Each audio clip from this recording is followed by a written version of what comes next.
বিসমিল্লাহির রহমানির রহিম। প্রিয় শিক্ষার্থী, তোমরা আশা করি ভালো আছো। আমি এবং আমরাও ভালো আছি। সরকারি মজিব কলেজ কর্তৃক আয়োজিত অনলাইন ক্লাসে আমি মোহাম্মদ আলী আজম খান, প্রমোশক মার্কেটিং, তোমাদেরকে স্বাগত জানাচ্ছি। আজ আমার আলোচনার বিষয় বিপণন দ্বিতীয় পত্রের ৮ম অধ্যায়। আলোচনার বিষয় হলো বিজ্ঞাপন কি, বিজ্ঞাপনের বৈশিষ্ট্য ও মাধ্যমগুলো সংক্ষেপে বর্ণনা করা। প্রথমে আমরা জানব যে বিজ্ঞাপন কি। বিজ্ঞাপন, যার ইংরেজি হলো অ্যাডভার্টাইজিং বা সংক্ষেপে আমরা অ্যাড বলি, সাধারণত কোনো পণ্য বা সেবা বিক্রির জন্য যে সমস্ত নৈর্বৃত্তিক উপস্থাপনা করা হয় সেটাকে বলা হবে বিজ্ঞাপন। এখানে নৈর্বৃত্তিক বলতে ব্যক্তির সম্পর্কহীনতাকে বোঝানো হয়েছে। অর্থাৎ যিনি বিজ্ঞাপন দিবেন, অর্থাৎ উদ্যোক্তা বা উৎপাদক যখন কোনো পণ্য বা সেবার বিজ্ঞাপন দিবেন তখন তাকে জনগণের সামনে কি হইতে হয় না, উপস্থিত হইতে হয় না। যা হোক, তাহলে বিজ্ঞাপন বলতে আমরা যা বুঝি যে অভিষ্ট বাজারকে, অর্থাৎ টার্গেট যারা আমার কাস্টমার আছে তাদেরকে আকৃষ্ট করার জন্য বা তাদেরকে উদ্বুদ্ধ করার জন্য কোনো পণ্য সেবা বা প্রতিষ্ঠান সম্পর্কিত যাবতীয় তথ্য বিভিন্ন মাধ্যমে উপস্থাপন করার নাম হল বিজ্ঞাপন। অর্থাৎ এই যে আমি যে বিভিন্ন তথ্য বিভিন্ন মাধ্যমে উপস্থাপন করব, এই জন্য যিনি বিজ্ঞাপন দিবেন তাকে কি করতে হবে, অর্থ ব্যয় করিতে হবে। অর্থাৎ অর্থ ব্যয় ছাড়া কোনো বিজ্ঞাপন দেওয়া যায় না। যাক, আমি একটা উদাহরণ দিলে জিনিসটা একটু ক্লিয়ার হবে যে এক্স একটা কোম্পানি, সে কোনো একটা পণ্য বিপণন করবে। দেখা গেল যে এক্স কোম্পানির পণ্য বা সেবার মান ভালো, প্রাইসও রিজনেবল এবং বন্টন ব্যবস্থাও ভালো। কিন্তু এত কিছুর পরও পণ্যটা যখনই বাজারে বিপণন করা হয় দেখা যায় যে পণ্যটা তেমন বিক্রি হয় না। কারণ কি? এজন্য এক্স কোম্পানি খুব চিন্তিত হয়ে পড়ল যে আমাদের পণ্যের মান ভালো, প্রাইসটা রিজনেবল, অন্যান্য কোম্পানির চেয়ে কম, বন্টন ব্যবস্থা, অর্থাৎ ক্রেতা যখন যে সময় পণ্যটি যেখান থেকে ক্রয় করতে চায় আমরা সেখানেই পৌঁছে দিই, তারপর পণ্যটি কেন বিক্রি হয় না। তখন কোম্পানি তার টপ ম্যানেজমেন্টের যত অফিসার আছে তাদের নিয়ে বসলো, সবাই বসে একটা সিদ্ধান্ত নিল যে আমাদের পণ্যের প্রচারণা কম হচ্ছে, পণ্য সম্পর্কে ক্রেতা বা ভোক্তা বা আপাময় জনসাধারণ বেশি অবহিত নয়। এজন্য কি করতে হবে, আমাদের এই পণ্য বা সেবা সম্পর্কে আপাময় জনসাধারণকে বা সম্ভাব্য ক্রেতাদেরকে কি করতে হবে, অবহিত করতে হবে। এই জন্য এক্স কোম্পানি একটি বিজ্ঞাপন সংস্থার দ্বারস্থ হলো। সেই বিজ্ঞাপন সংস্থা তাদের জনপ্রিয় নায়ক বা নায়িকা বা সুপার স্টার দিয়ে উক্ত পণ্য বা সেবার কী করলো, বিজ্ঞাপন দিতে শুরু করলো। পরবর্তীতে দেখা গেল যে বিজ্ঞাপনের কারণে উক্ত পণ্যের বিক্রয় রাতারাতি বৃদ্ধি পাচ্ছে। পণ্যটি শুধু দেশের মধ্যে বিক্রি হচ্ছে না, দেখা গেল যে দেশের বাইরেও এর প্রচুর ডিমান্ড হতে যাচ্ছে। ফলে কোম্পানি খুব কি হলো, লাভবান হলো এবং বিক্রয়ের পরিমাণও বেড়ে গেল। তাহলে এক্ষেত্রে কোম্পানিকে এই যে বিভিন্ন সংস্থার মাধ্যমে, অর্থাৎ বিজ্ঞাপন সংস্থার মাধ্যমে সে বিজ্ঞাপন দিল, এতে তাকে প্রচুর অর্থ ব্যয় করতেও হয়েছে। কিন্তু তাহলে এটাকে আমরা বলবো কি, বিজ্ঞাপন। এখন আমি এই বিজ্ঞাপন সম্পর্কে ফিলিপ কোটলার একটি সংজ্ঞা দিয়েছে, সেই সংজ্ঞাটি আমি তোমাদের সামনে লিখব।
যা হোক, ফিলিপ কুটলার বিজ্ঞাপন সম্পর্কে একটি সংজ্ঞা দিয়েছে, আমি সেই সংজ্ঞাটি এবার বলবো যে advertising is any paid form of non personal presentation and promotion of ideas, goods or services by an identified sponsor।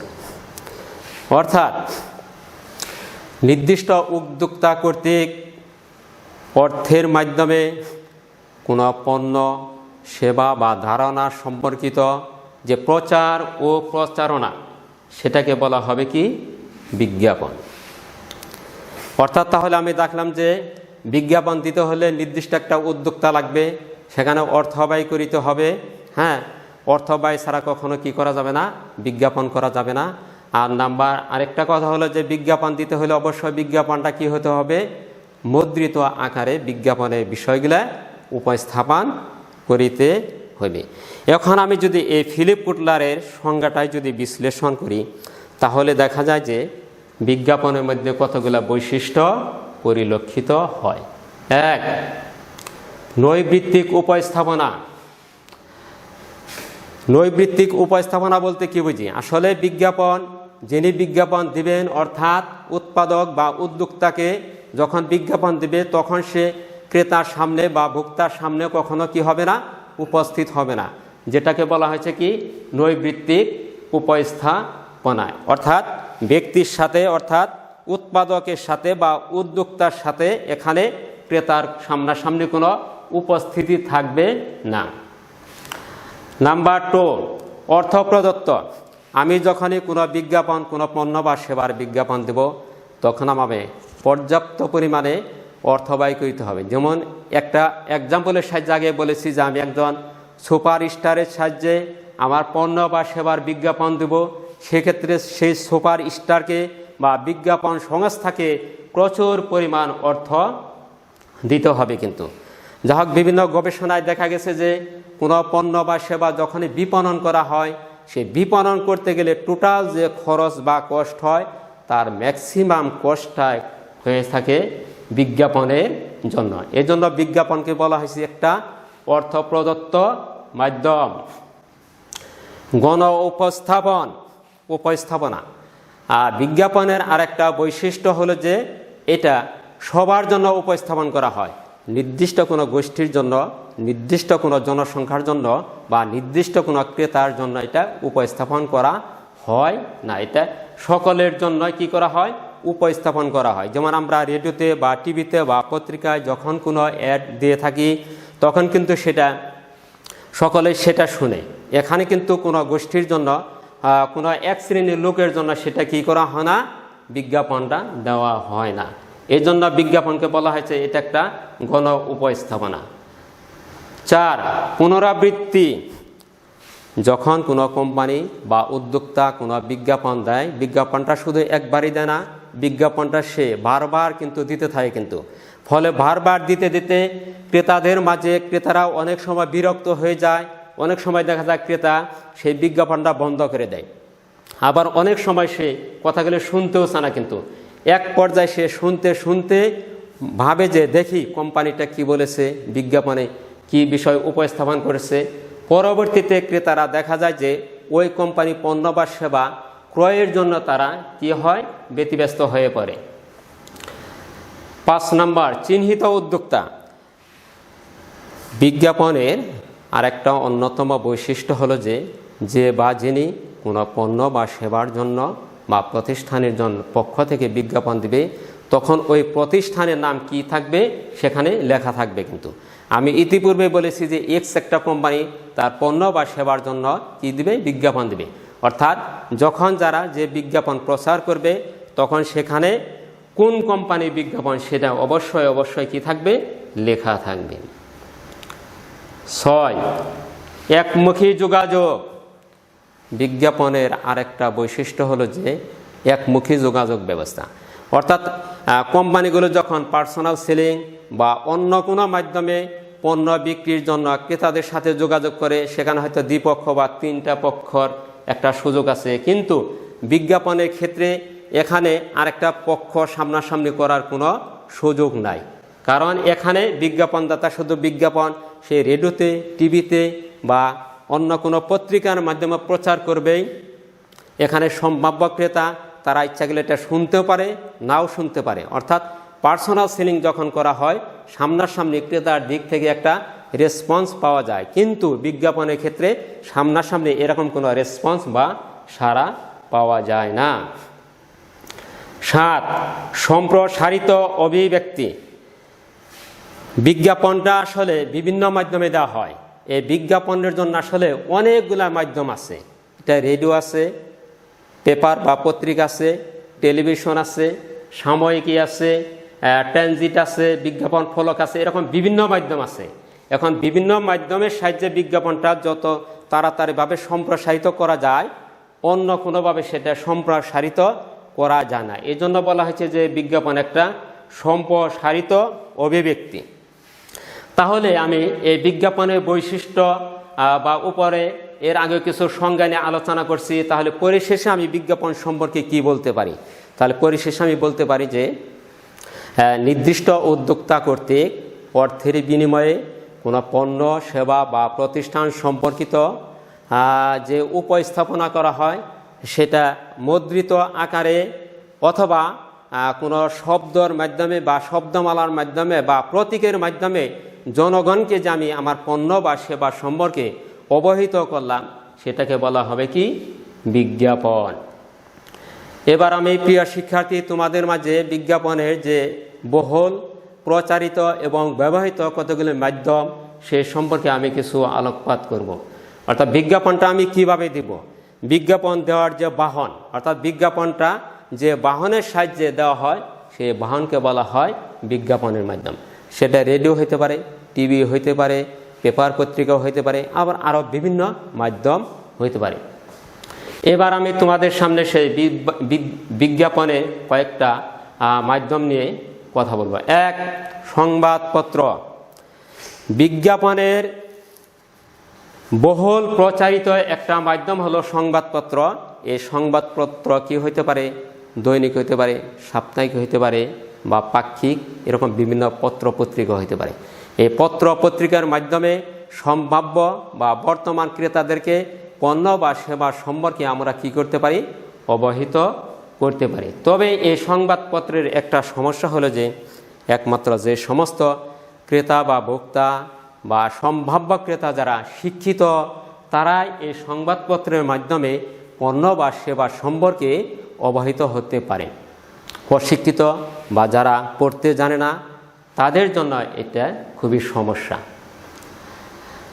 2, television. বিজ্ঞাপনের বলা হয় যে বিজ্ঞাপনের সবচেয়ে জনপ্রিয় এবং কার্যকারী একটা মাধ্যম হলো টেলিভিশন বর্তমান সময়ে। এই টেলিভিশনের মাধ্যমে কোম্পানিগুলা বা উদ্যোক্তা বা উৎপাদকগুলা তাদের পণ্য বা সেবা সম্পর্কে বিভিন্ন তথ্য শব্দের মাধ্যমে বা শব্দ ভাণ্ডারের মাধ্যমে বা প্রতীকের মাধ্যমে টেলিভিশনে কি করতে পারে? উপস্থাপন করতে পারে। এটা সুবিধা হলো যে এটার মাধ্যমে সারা দেশের শিক্ষিত অশিক্ষিত সকল জনগণ এটা দেখতেও পারে, বুঝতেও পারে। কিন্তু এটার অসুবিধা হলো টেলিভিশনের মাধ্যমে যে আমরা বিজ্ঞাপন দিয়ে থাকি এটা অত্যন্ত ব্যয়বহুল। সাময়িকী।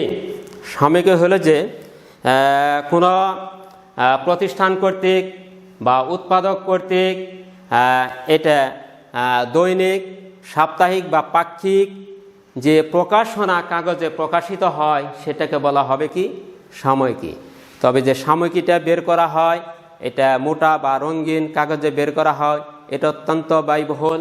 এটার অসুবিধা হলো যে নিরক্ষর যে সমস্ত ক্রেতা বা ভোক্তা থাকে তাদের জন্য এটা বোধগম্য করা খুবই কঠিন। রেডিও। আগের দিনে বিজ্ঞাপনের যে মাধ্যমগুলো ছিল তার অন্যতম একটা মাধ্যম ছিল রেডিও। বর্তমান যদিও মানুষ এখন রেডিওটাও অত বেশি দেখে না, তারপরেও অনেকেই শুনে। তবে গ্রামে গঞ্জে রেডিও এখনও বেশ কিছু মানুষই শুনে থাকে।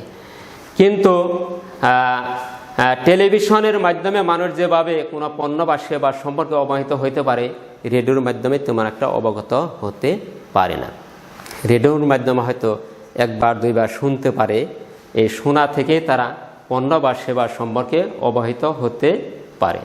আর এটা রেডিওতে যে বিজ্ঞাপনটা দেওয়া হয় সেটা খুব শর্ট সময়ের জন্য দেওয়া হয়, সেজন্য অনেক ক্রেতাদের এটা বুঝতে বা মনে রাখতে সমস্যা হয়, যেহেতু বিষয়টা দেখা যায় না। কিন্তু টিভিতে যে বিজ্ঞাপন দেওয়া হয় সেটা দেখাও যায়, শোনাও যায়, সেখান থেকে অনেকেই সহজেই বোধগম্য হতে পারে।